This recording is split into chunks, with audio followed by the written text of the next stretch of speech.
Hello viewers, আসসালামু আলাইকুম। আশা করি আল্লাহর রহমতে আপনারা সবাই ভালো আছেন। আমিও আলহামদুলিল্লাহ ভালো আছি। আমি আজকে তেলাপিয়া মাছ দিয়ে আম দিয়ে রান্না করব। এর জন্য আমি তেলাপিয়া মাছগুলোকে কেটে ধুয়ে ভালোভাবে পরিষ্কার করে ধুয়ে নিয়েছি। আমি এখন এখানে হলুদ আর লবণ মাখিয়ে নেব।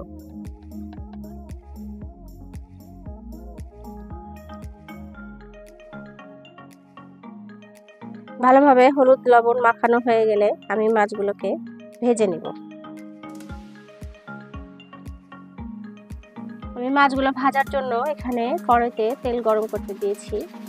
আমি এখন একটা একটা করে মাছগুলো এখানে দিয়ে দিই।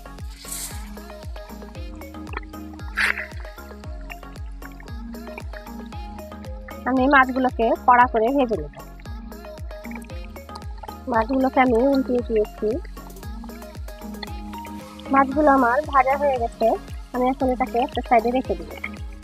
তরকারিটা রান্না করার জন্য আমি এখানে একটা কড়াই বসিয়ে দিয়েছি। আমি এখানে দিয়ে দিব পরিমাণ মতো তেল।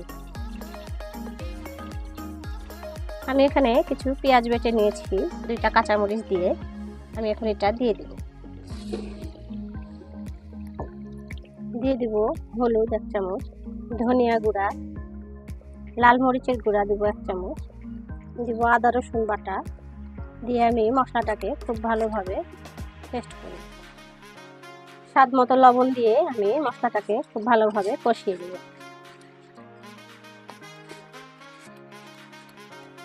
আমি এখানে সামান্য পানি দিয়ে মশলাটাকে খুব ভালোভাবে কষিয়ে নিব।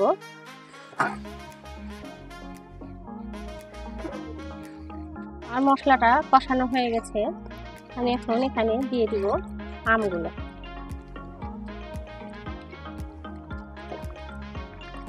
দিয়ে আমি খুব ভালোভাবে কষিয়ে নিব।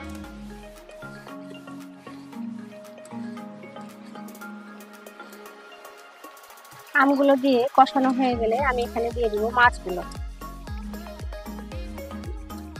দিয়ে আমি একটু ভালোভাবে নেড়ে দিয়ে এখানে আমি পানি দিয়ে দেব।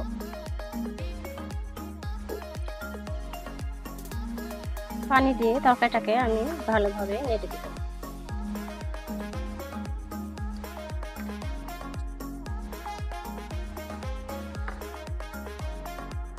তরকারিটা আমি 5 মিনিটের জন্য ঢেকে দেব। তরকারিটা আমার হয়ে গেছে। এই পর্যায়ে আমি এটাকে নামিয়ে নিব।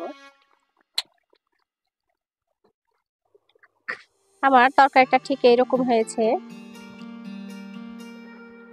আম দিয়ে মাছ দিয়ে রান্না করেছি। আপনারাও একবার ট্রাই করে দেখতে পারেন। এভাবে তরকারি আমার আম্মা রান্না করতেন, তাই দেখে আমিও শিখেছি। এই আম দিয়ে মাছ দিয়ে রান্নার ভিডিওটা যদি আপনাদের ভালো লেগে থাকে সাবস্ক্রাইব করে দিবেন, একটা লাইক দিয়ে আমার পাশে থাকবেন। এই গরমে সবাই বেশি বেশি করে পানি খাবেন, স্যালাইন খাবেন, বাচ্চাদের খেয়াল রাখবেন, সুস্থ থাকবেন, ভালো থাকবেন। আল্লাহ হাফেজ।